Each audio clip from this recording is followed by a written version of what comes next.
So the demo I'm about to give is related to slashing. And so a broad overview is if you are a validator on the chain and you do something faulty, which means producing an invalid block or equivocating, and if you publish that out to the network, then you can get penalized by another validator for doing such actions. And so specifically, the demo I'm about to show it involves two validators, and one of them is proper, and the second one is faulty. And so I'm going to first, just delete all my previous stuff and then launch a proper Bootstrap node. So let's let that load and let's see. All right.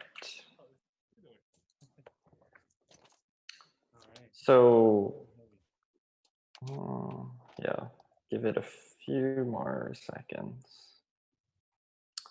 So here I have a script, rnode deploy propose. Basically what this does is it creates a deploy that will push the short fast Erlang contract. This line tells you that the Bootstrap node is running. And I was saying before, we're going to push short fast to this Bootstrap node. And we'll let that run. So what I'm doing right now is just normal node processing. I just want to make sure that the Bootstrap is indeed up and properly processing requests. So we received the deploy data and we've added the block. So all looks good. So now let's introduce the faulty node. So I've built a modified version of the node that will produce invalid blocks. Specifically, this one bumps the deploy count by 100. So even if there's only one deploy inside a block, it will say that there's 101. And so if we make a propose to this faulty node, or a deploy and then a propose to this faulty node, it will create a block with a incorrect deploy count. And so let me just check that. So we've received the proof block. It's still processing it, and yes, it is now running. So we can now execute this deploy propose on the faulty node A.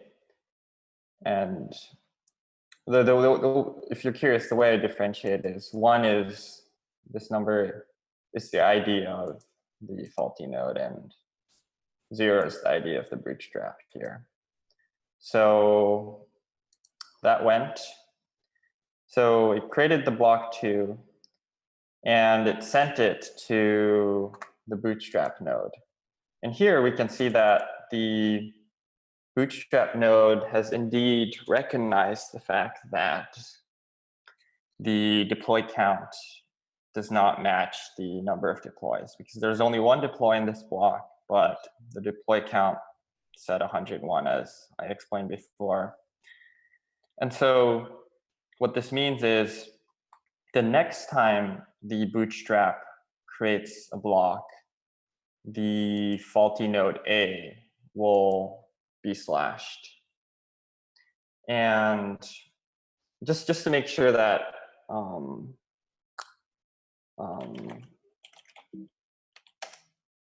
that the slashing did indeed happen, I'm just going to show you before I do the next deploy propose, I'm going to show you the, oh, I need to add a depth flag. Actually, one second. Let me just pick out this first block.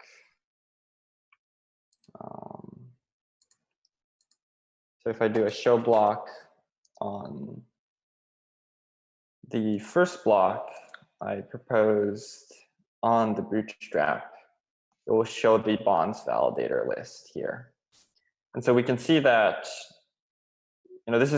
we haven't done any slashing yet. So we have all the validators and their corresponding stake amounts, 5, 4, 2, 1, 3.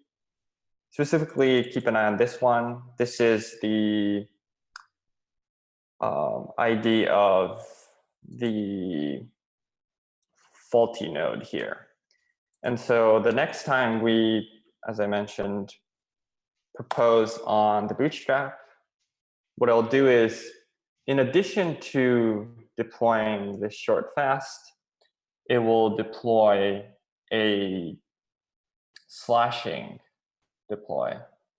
And so what this slashing deploy will do is it will take all the validators who have produced invalid blocks and slash them. So let's see, was the block number 2 created? Yep. So if we take a look at this block now,